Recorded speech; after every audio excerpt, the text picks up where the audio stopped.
Welcome to Grit, where we talk all things past, present, and future beach volleyball. I'm Victoria Dennis. Joining me today is legendary AVP MC, two-time Emmy Award-winning host for the Lakers, Chris McGee, a.k.a. Geeter. What's that? You didn't say that we coached together. Oh my gosh. And we coached together. And won a title. We did, a gold in Vegas. Gold. Mm-hmm. That was really fun. So much fun. 12U volleyball for girls. Yep. Pretty awesome. I want that on the resume, though. I feel we like need that on the resume. Yeah, duly noted. Intro. That was a nice intro. Hey, thanks. Appreciate it. Yeah. So today, we're talking all things six-man. Yeah. Charlie Saikley started it in 1974. Yeah, it's really cool. In your own words, yeah. What is Manhattan Beach six-man? I once wrote an email and describing it. This was years and years ago, probably 20 years ago. And it kind of went around to a lot of people. And in that email, I said it's like Christmas Eve and New Year's all rolled up into one. And I think that is kind of how people view it. You know, if you talk to your friends this week, everyone's like, Christmas Eve's coming, Christmas is coming, New Year's is coming. So it's kind of that feeling where you have this buildup for a year for this particular day. And, you know, Christmas Eve is tomorrow, right? Because the six-man is the next day. So it's kind of fun to see. I hear it a lot with the younger guys that are playing now in their 20s. And it always makes me happy that has kind of gone on. Mm-hmm. And that's how we all feel about it. Because, you know, we'll be walking around on Friday and you'll be, you know, Friday morning's always great, day one of the six-man. It used to be a Saturday. Now it's a Friday, Saturday. It used to be a Saturday, Sunday. And, you know, some of my earliest memories of the six-man are walking around in the morning and everyone being like, Merry Christmas or Happy New Year, you know. So it's like, because that's how everyone feels. Like you just gear up for this day. I have a funny story really quick. Mm-hmm. So a friend of mine he didn't grow up playing the six-man. He's from Arizona. But for the last 10 years, he's been here and he's a big part of it now when he's on our teams and everything. And he has been saying to his little sons who are like 3 and 2 years old, like, it's Christmas is coming. So they are like wearing Christmas gear and like saying Merry Christmas and stuff, thinking that Christmas is actually Friday. It's really the six-man that's Friday. So it's kind of funny that, and I'm like, you're doing a good job raising your kids. Yeah. In Arizona, that's when is that the same friend when we were coaching? So that's funny you say that. Yeah. He didn't come. That's Buddy. The friend that came and watched us coach is Eric. Okay. Buddy was supposed to come, but he didn't come. Oh, rats. Everyone has to have a buddy named Buddy. Like Buddy the Elf. Of course. His real name is Buddy. I love it. Buddy's sons are walking around the town right now saying Merry Christmas. It's fantastic. Yeah, So what makes it so unique? Why the costumes?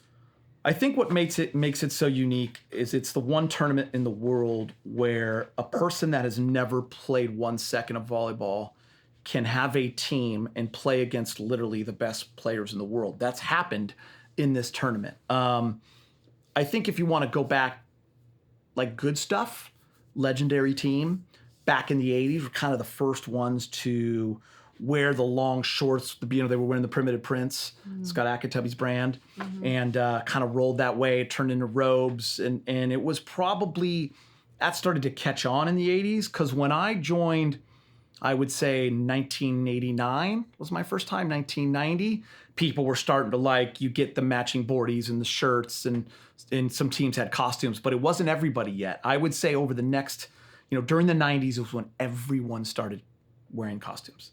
And it became about your team name and all that. So it really started to build, from hey, it's a six-man, it's a volleyball six-man. We're all in our uniforms, but they're matching board charts to uniform, outfits. Right. The wrestlers. The team I started almost 30 years ago now, Team Fletch. We loved the movie Fletch, which was a Chevy Chase film in 1985, because we're all huge Laker fans. And in that movie, there's a dream sequence that Chevy Chase, his character's Fletch, has, and he's playing for the Lakers, and he has a Laker with a huge fro, and Kareem's in the scene and stuff. So we said we're Team Fletch. So we had that team for over 20 years. We don't do it anymore because it was too hard to kind of keep it going. But we won 5 times in the Open. But we were all about Laker uniforms, fros. We would literally, when we had new people on the team, their job the night before was to build a basketball hoop and get it down there. So we would have a hoop that we would get down to. Then we would do layup lines and all these drills.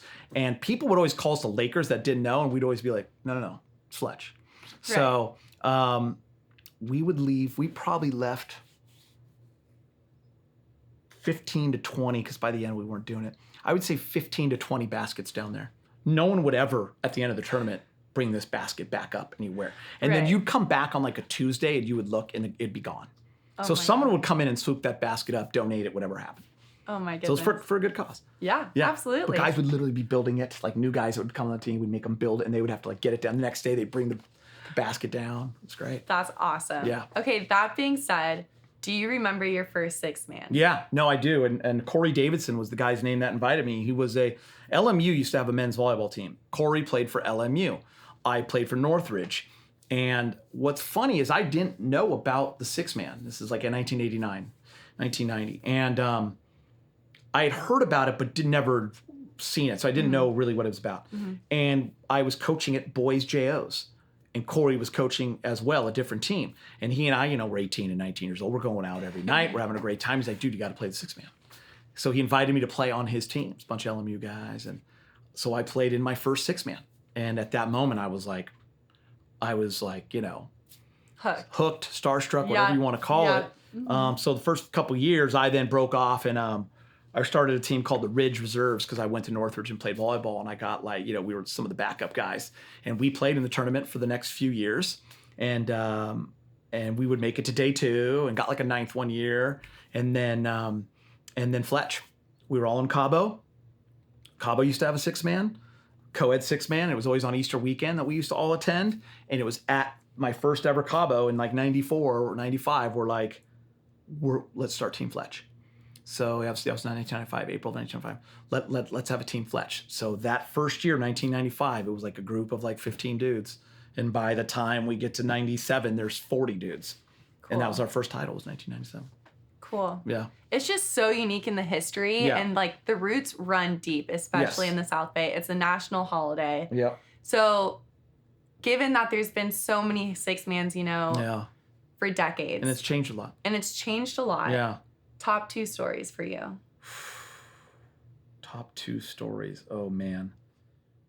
There's so many. There's so many. I'd have to. Or team moments. Let's do top 2. I mean, seriously, team moments on the court and then off the court. Okay. I mean, there are literally so many, and there are so many memories. I'll say one that just pops up because it's so fresh still for me was 2015. And it was our 20-year reunion. And there were a few years before that where kind of Fletch had broken off and we were wearing some different gear, and half were Fletch and half weren't. And some of the original members weren't as fired up anymore and had left. I really wanted to kind of bring that back together with some of the newer people. And I wrote an email to the original guys and the new guys and said, let's all rally for year 20 and let's do this. And we won, and we hadn't won in 9 years.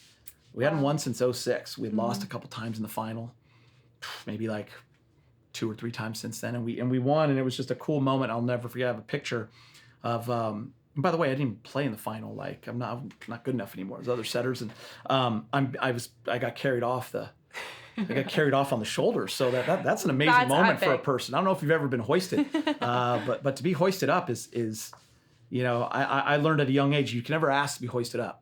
Just when it happens, it happens. Yes. So you can't look at people and be like, hey, put me on your shoulders and carry me around. It just happened, and it was an amazing moment. So I'd have to say that absolutely. 2 years later, we won again, and my family was there. Like my daughter was kind of part of the team, but that was really cool. But I'm going to go even deeper than that. 2019, the last year of Fletch, and I have a video of it, and it actually went pretty viral. My daughter Millie, who's now 15 going on 16, was like 9 or 10. And she was turning 10, she was 9. And no, I'm sorry, she was already 10. She was 10 years old. It's 2018, so I apologize again. It's 2018, she's 10 years old, turning 11. And the year before she had served for us, from the halfway line. So this year she's wearing a jersey, and we put her in the game. And she serves from behind the line. And it's match point on just the first day. And it gets kind of a soft block comes at her. She digs it. And my best friend who I went to college with, Matt Unger, sets it out to Sean Rosenthal, Rosie. And he absolutely chisels it for the win. And every guy comes on and just crazy. And we're lifting her up. And we're carrying her around. And what's funny, there's no video cameras going. And I don't know who this is to this day. But this guy came and found me. Probably an hour later, he's like, hey, I have that video of your daughter. He knew it was my daughter. And he's like, you're going to want it. And I go, oh, wait, dude, here's my number. And he texted me that video. Wow. That video's on Instagram. The McKibbins have put it on their show. Like, it was an amazing moment. So I put that as a moment because it was not winning, but it was better than winning for me. If you don't know the history of the six man, like, it used to be on a Saturday, Sunday. And what was so cool is that on Saturday, there would be literally tens of thousands of people. And it grew to be too big. That's why they actually changed it. We'll go through that at some point, I'm sure. But we would, the Saturday golden hour, those are the top moments for me. Like, that 5 o'clock to 7 o'clock, sun setting, no more games, and there were tents. Back then, it was all about your real estate. Where's your tent? And it was all about getting oceanside, right? And on Friday at 3 o'clock, when they unload the rope and people are like popping out from under the sand, the lifeguard tower, people had people staged everywhere. You're supposed to like run out. It's like a free for all, like the 1800s going for land. And you'd have guys like pretending to lay on the beach, and all of a sudden they would pop up in their tent. So it was all about being on the ocean side at that point. And it was like 12th Street, who's our legendary friends, and they've had probably the greatest run ever, like the longest standing run along with Good Stuff. Good Stuff, 12th Street, us, El Gringo, like whomever, like the row was the row. And we would be raging, all of us together with just tunes. Our tent was called the Forum Club, obviously for the Lakers. And those are the best, greatest moments. And you would go out to 12th Street. You would maybe stop by the pizza parlor to see Team 2-6. Everyone had their traditions. You would end up at Growing Wild, that Lisa and Lee Hoven own still to this day. And somehow 5,000 people would fit in Growing Wild, even though it fits 50. But that night was special. Somehow everyone could fit in there. And you would really not sleep, and you would just show up the next day. And it was almost a badge of honor to like not take your fro off from like Friday night to late Sunday night. So we just kind of built that tradition of like, I'm not showering. I'm not sleeping. And you would just go, and Sunday you'd show up, and it was a war of attrition. And the beautiful thing is thousands of people would be there on a Saturday. What I loved about the six man and some of my greatest moments are the Sundays, because all those people are gone, and it's the core, and it's the community, and it's the best volleyball you're ever going to see. It's the best volleyball players in the world in costumes, playing at an unreal level, battling for the title, men and women. And it's just electric.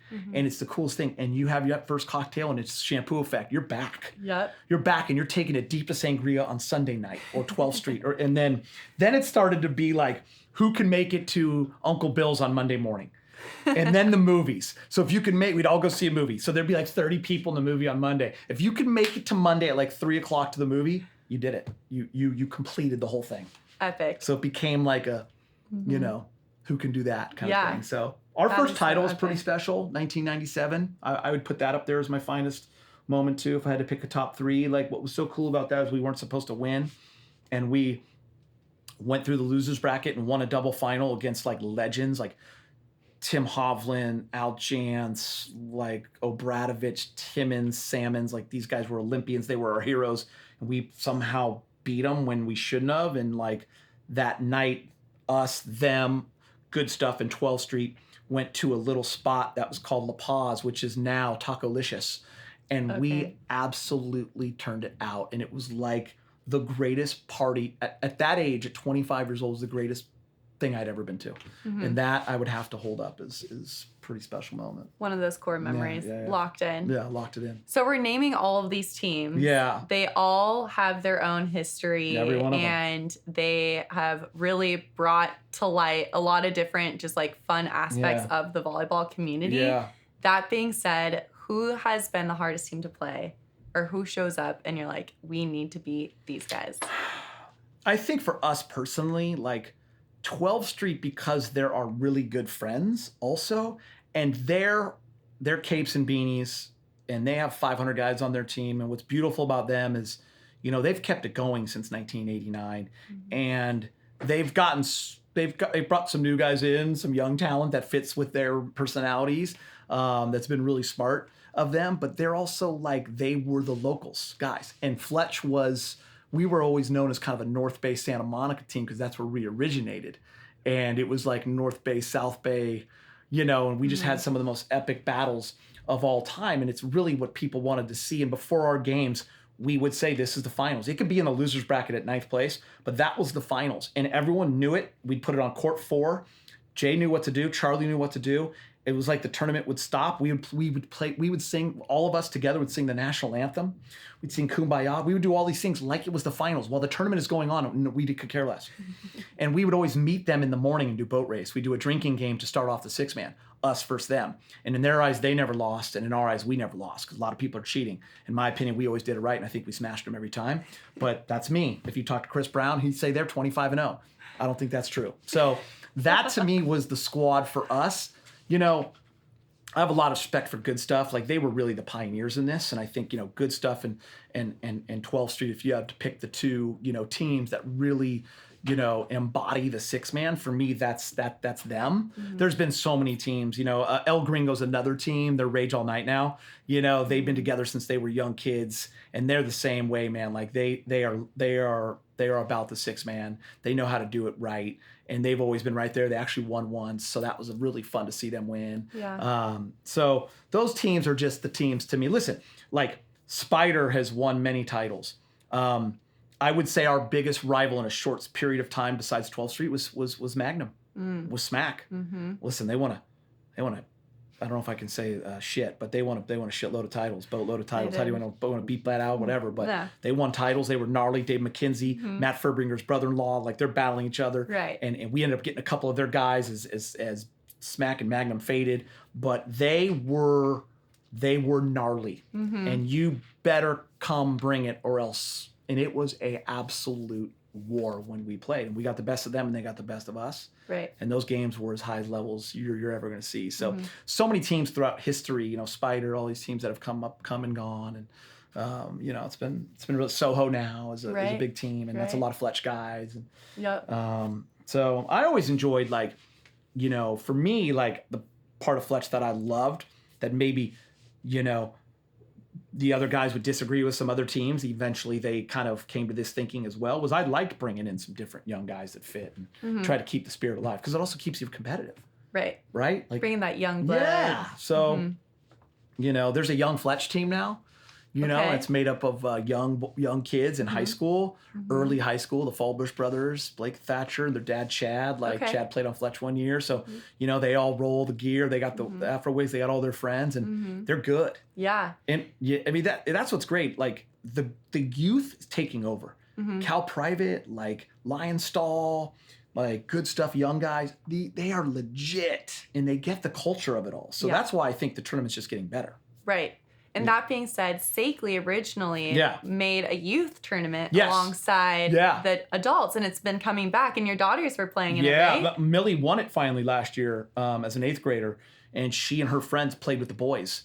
Because Millie's team lost in the finals, all girls against all boys, and they lost in a battle and lost in a couple finals. And then their 8th grade year, they joined with a couple of their buddies who were good, and they ended up beating a boys team, and it was actually really cool. Awesome. And so they finally won it. My little one, Luca, plays in it, who you coached. Luca, the junior 6-man's really cool. Happens on a Sunday. And it's just fun to get those kids, you know, kind of like dressing up and realizing that one day they're going to make that jump up, you know, to the real 6-man. So it's pretty cool. And the thing about the 6-man, for people that don't know, you know, it's a lot of inside baseball. They say, like, you know, listen, we're using words you probably don't know. We're talking about people and teams that don't mean anything to you. But if you ever just go down there and watch it, you'll understand it. And it combines everything, like men, women, kids, like different age groups. There's a masters for females and males. There's women's open, there's men's open. And it's, you know, you'll watch the best teams. They'll have guys on their teams that have never played the sport before, but they're on their team. They're on the bench. They're on the back line, as we call it, 40 deep, heckling, because it's about, like, the rage and the heckle. It's not just about, like, well, the volleyball. Right. It's all combined. Right. That's the beauty of it. It really is. That's the beauty of it. The heckling. Who is the best heckler, in your opinion? Person and or team? To me, there are some legendary hecklers out there.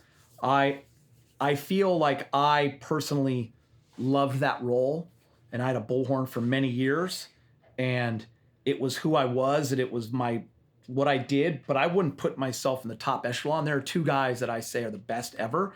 That's Mark Prescio, one of my best friends, who was part of Fletch, and Jim Arico, who was a mentor of mine actually, and was the announcer for the AVP when I started. And he let me come with him to events and taught me a lot of things. So Jim to me is like the OG, and Jim is the one that for the last 30 years plus rolls around with Good Stuff with that wagon and the microphone, and he's still doing it all day, every day. So to me, that's the greatest heckler of all time.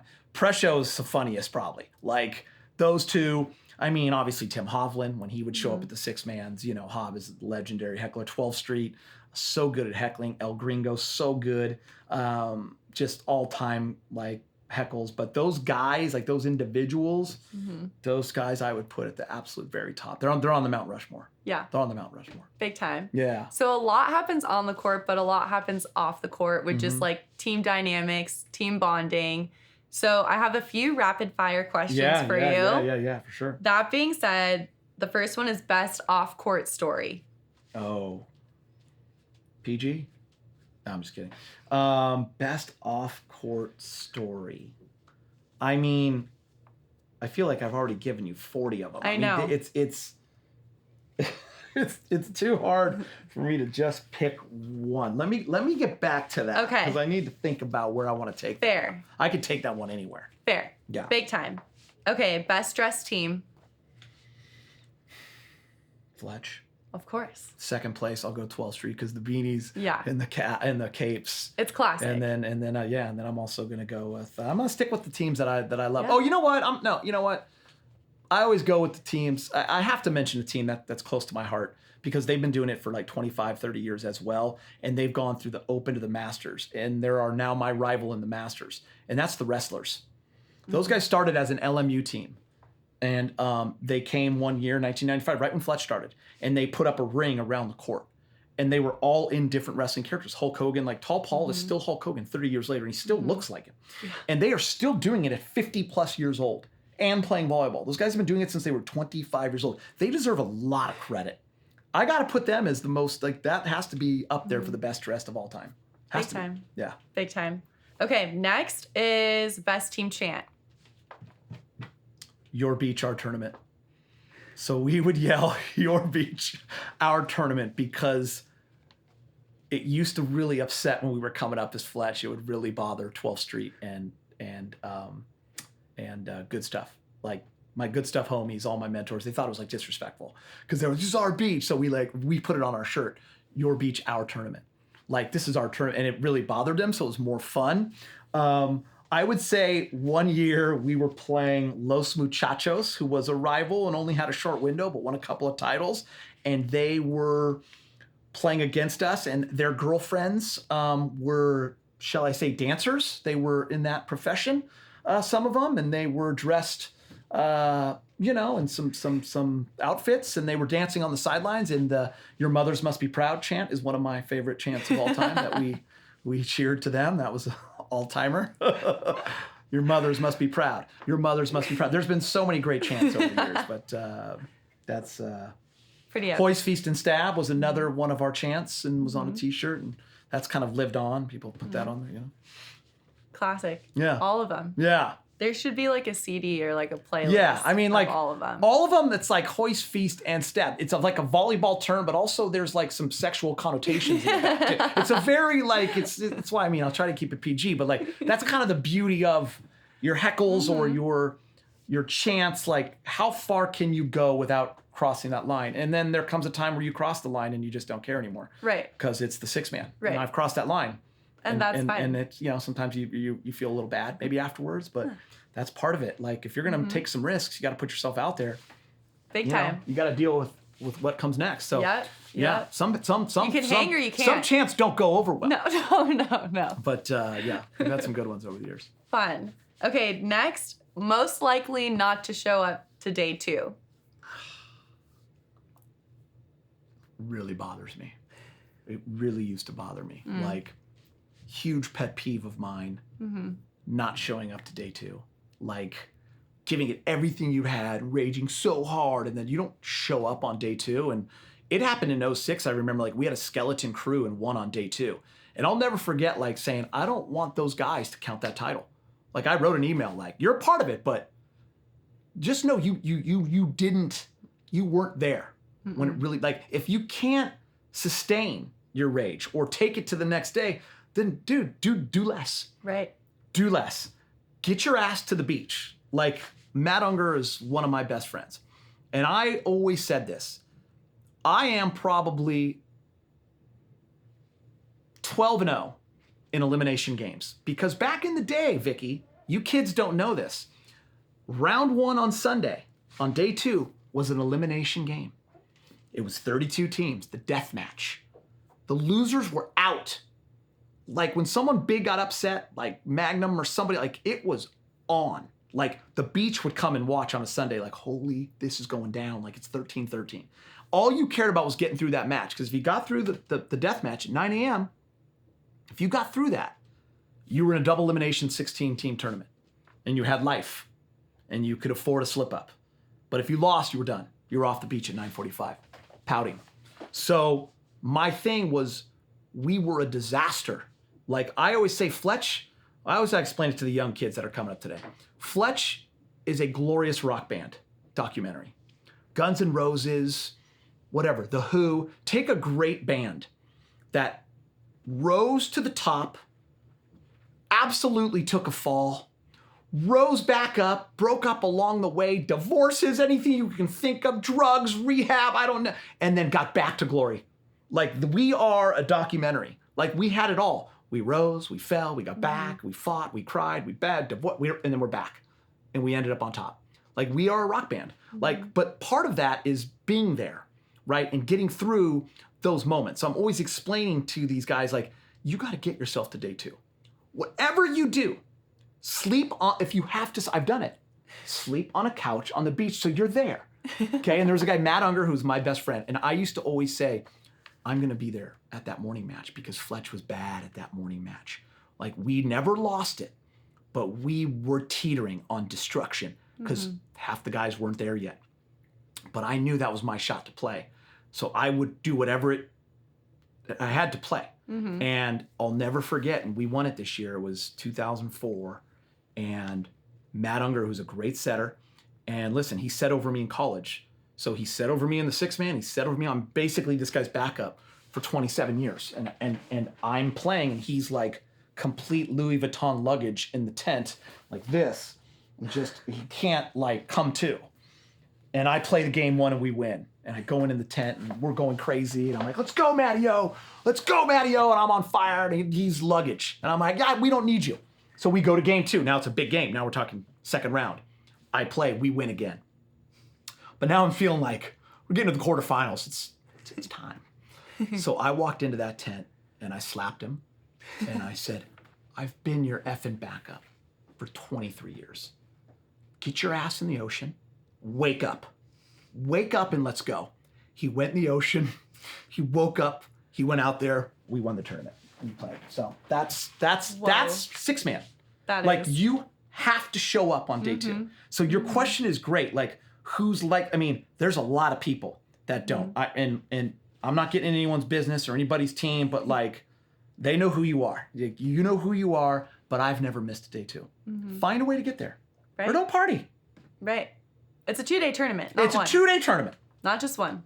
Not just one. Exactly. That's epic. Yeah. I mean, sleeping on the sand in the ocean, it's just, the ocean cures everything, Yeah. really, at the end of the day. You know, it's like, jump in the water, you're fine. Before my days of settling down and, you know, Jess and getting married, when I was in the 90s, I didn't have a lot of places to stay. I lived in Santa Monica. And my roommate, Kevin Waterbury, he was a Fletch. He wore the huge, we called him Simba because his wig was literally like half of this room. And he could side out with that wig. He had a headband and that wig, and he would side out. And we didn't have a lot of places to stay. We just were like, we're bringing a bag. We come down on like Thursday or Friday. And we would just, sometimes we'd find a place to lay your head. Sometimes you wouldn't. A couple of dudes, Greg Noli, we had the Noli, we had people that you can just go kind of be there, and lay on a couch. But my buddy Chris Lloyd and I was in my wedding and I was in his. We We laid it down on the Fletch couch one time just to make sure we were there the next day. Talked about life, solved the world's problems, did whatever it took to get through the night. Exactly. Together. Perfect. Yeah. Wouldn't have it any other way. Yeah. Really. Yeah. At the end of the day. Yeah. Yeah. Okay, next up for you. Most likely to never leave Shellbacks or Strand House? I don't know why Richard Jefferson popped into my mind, because RJ, I'm thinking more new. RJ he'll put some time. He'll plant his feet, but he just always has that smile. But let me think of someone. That's a legendary shellback from start. David Swadek. David Swadek is not afraid. Swaddy is a legend. 12th Street. He will be there. Mm-hmm. David Swadek is reliable. He is 6-man reliable. He's always going to give you 100% on the court and off. Played at UCLA for years. A kid that played at at Miracosta, won a national championship at Costa. Awesome player at UCLA, went to the beach really young. Won Hermosa, won Manhattan, won a King of the Beach. Swaddy was the dude, and still is to this day. And Swaddy gives you everything he has at the 6-man. And he always wants everyone together. And Swaddy will go, he will be at Erks. If it's Erks that we're at, Shellback, he's going to ride it out. Yep. Sangria, 12th Street. For your warm-up lap, is it Fanta shots or pictures of Mango Cart? Or other? Oh, man. Warm-up? Mm-hmm. I'll tell you, it's a great question. I would have to go with boat race. I would have to say a beer, because a boat race. We boat race, and I think that first beer kind of gets you going. Yeah. Fantas for me come later. Mm-hmm. Yeah. When you're going down that road. Yeah. I had the record for years of how many Fantas were bought. I was about to ask you that question. I was about to ask you that. Okay, go ahead and ask your question. Edit that out. Yeah. Okay. What is the record of most bought Fanta shots, and who has that record? I no longer have it, and I'm pissed. And I want to confirm it probably this weekend when I talk to Rico or Bob over there, because apparently I was sent a picture from a friend of mine, Brad Keller. He's the USC volleyball coach. He had gone in there recently and was like, he always knew the legend of my story, that I bought the most Fantas. It was 236 or whatever. And the guy said, no, someone came in and broke it, and there's a picture. And mine happened in 2009, and Fletch lost really early, and I was just in a mood. And I remember going to Sailback and going to Erks, and I just couldn't find my vibe. And I was kind of sick of my team, and I was pissed. I took that shit seriously. I was mad. We lost. We got knocked out at 10 a.m. And I wasn't happy. And I didn't like our performance. I didn't like our attitude. So I'm walking down, and there are my young friends from El Gringo. The kids that they're not kids anymore. Now they're 40, but I play softball with them. But they're my guys. They're Rage All Night now. Aaron Walkfogle, Seif, Kurt Peters, Dustin Abel, list goes on and on. Brad Grebe, all these guys. And they're playing. And they had won it the year before. And they're down in an elimination game. They're in the loser's bracket early. And they're getting their ass kicked. And it's a game to 11 in the loser's bracket. And they're down 9-2. And the first year I'd ever won it, there was a timeout. We were down big. And I'll never forget Brent Frohoff, the legend Fro, walking into our huddle. He wasn't on our team. And he goes, "This is silly." He was really buzzed. And he said, "This is silly. Look at that team across the way." It was the UCLA guys. "This is silly." We came back and won that tournament. That's our first ever title. So "This is silly" became one of our chants. I walked into there. I called timeout. I said, this is silly. I told the Fro story, and I was like, "This is ridiculous. These guys are complete Barneys." I don't know if they are. I just said that for the moment. They're complete Barneys over there. You guys are young gods. And I go, if you win this game, we are running up to Shellback. They were court 3, right up. We are running, and I'm buying this whole team Fantas. And if you know these guys, I should have maybe given that out, because that was their biggest motivation of all time, one Fanta shot. They rose from the ashes I've never seen before, on our way to a 12-10 win, and we are sprinting up the stairs in, and Bob and Rico, they were we get 25 Fantas. And we take them, And we go back down. We got to play. Losers bracket. You got to keep playing. And this is a true story. I kind of wander around again. I come back. They're down again. Huge. Like 8-2. And I go in and I go, this is not happening. I go, we win this game. Fantas. All of a sudden we're coming back and it's a war. And it gets to like 10-11. We're winning now 11-10. I say we. I'm on the team now. They call timeout. And this wasn't your team. No, this is El Gringo at the time. They're now Rage Alone. No, I was walking by and I just jumped. They were down. I was pissed. So I jumped in and said, you win, we're getting Fantas. They come back and win. Now it's their next game. And I'm in there again and I'm like, guys, here's what's gonna happen. We're gonna dig a ball. Peters is gonna set Walkfogle outside. And Walkfogle was prime at this point. He was playing AVP, he was a man. Prime, 28 years old. And I'm like, he's gonna put that ball away and we're not shaking, we're running, we're sprinting. It's called the win and sprint. And that was my favorite thing to do as a coach. As you see, and that ball lands, you're already gone to the next side. It was back in the switching sides days. Literally, we get like a dig and a set outside, and we just start running. And Aaron bombs the ball, and we take off. Straight up. And they're going crazy in Shellback now. Now it's all set up. I'm like, we're coming back because we're going to win again. Now I'm at like 70 shots. And now Bob is like, everyone's on board. And Bob's like, hey, next time you come inside door, we'll have them all set up. Well, we just keep winning. They won 5 matches in a row through the loser bracket to all the way to third. And every time it was like, one time Aaron tells a story, he literally landed and no one was there. Like the set was in the air and he like landed and we were like gone, like running up and the trays were just ready for us. Now, I left my card there and my wife she's a very supportive, wonderful person, as you know. I love her. And all the guys are like, Jess, we were moving like the next day. Moving into a house the next day. And all the guys were like, Jess, we're gonna help you move. She always remembers no one showed up. But she was like, oh my God, what are you doing? I'm like, I'm buying a lot of Fantas, just so you know. I'm in deep. I'm in deep right now. So fast forward 2 hours later, it's 8 o'clock at night on the Sunday, and we had done, I don't know how many Fantas, 246 or something. And I'm at Fonz's restaurant, and I'm overserved, but I'm having a great time. Dinner, you always end up at Fonz's. I'm in a terrible outfit. I mean, I'm out of my outfit for 2 days. I haven't showered. And Jess is with me, and Bob, the owner from Shellback, comes over. And Bob says, Geeter, people are crushing your card. So I took it. And he goes and gave it to me. And Bob's like, I knew you weren't in there.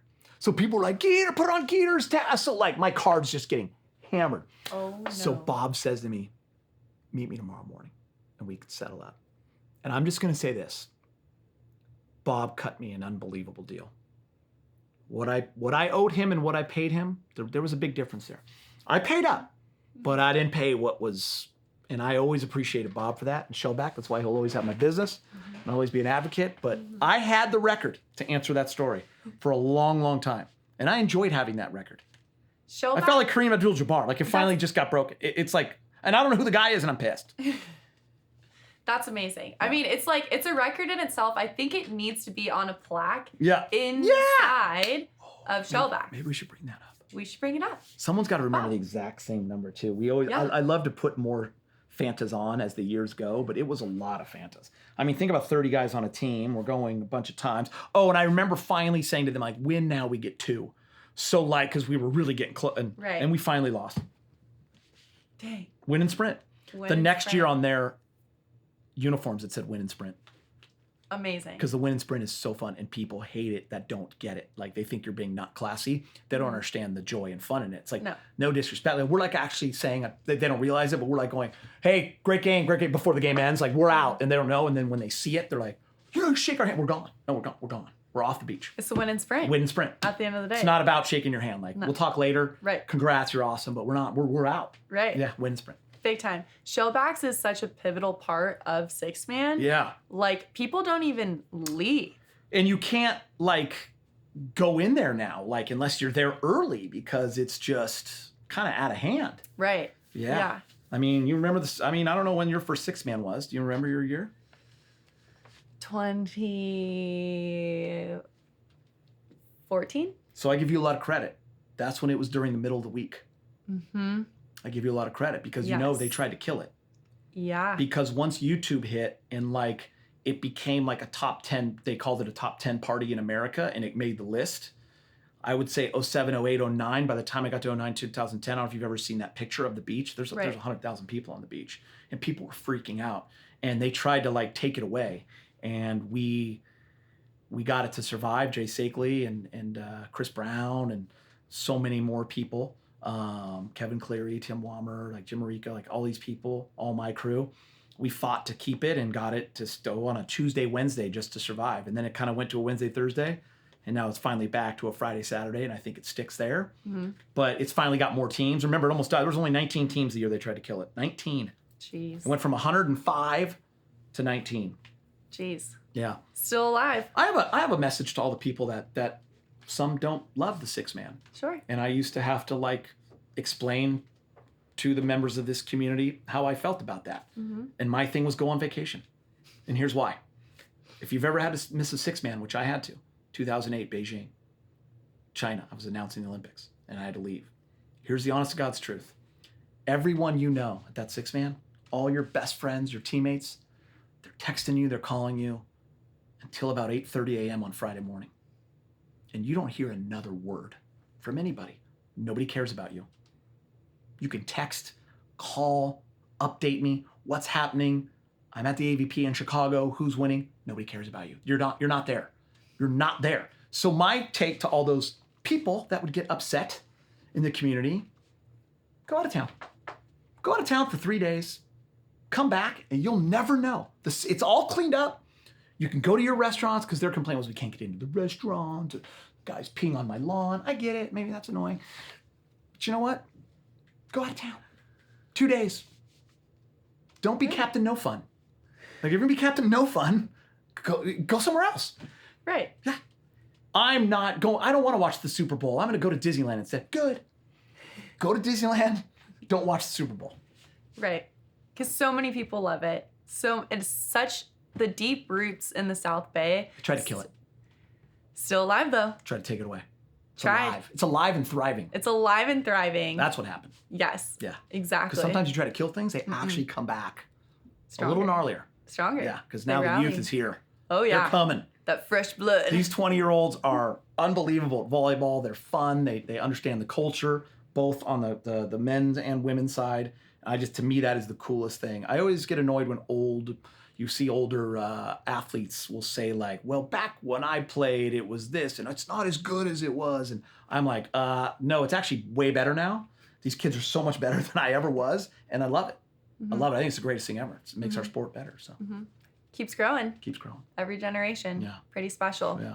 Well, thanks for coming on. Yeah, sorry for taking all your airtime. You didn't really get to say much. No, it's fantastic. She's used to it. We would coach together, and she'd call timeout, and she'd be saying wonderful things, and I got one thing. Then the ref would be mad at us because we're still talking.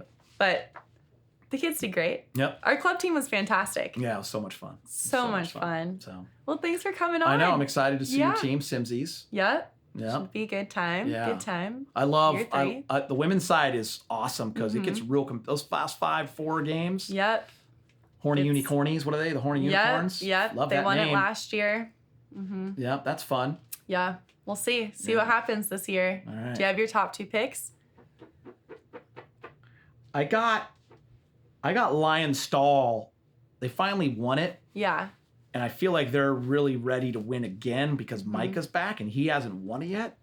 But I want to see if those guys can repeat. It is not easy to repeat. Remember what I told you about rock bands? Right. When you get to the mountaintop, sometimes you got to fall a little bit. But they definitely have to be in the top discussion. My little inside, I think Cal Private, the young kids, all the local kids, the Luke Schneider, Aiden Peters, Luke Turner, Shano, that whole group, they're like Will Rotman. They're like 20 to 23. Man, they're close. They got 3rd last year.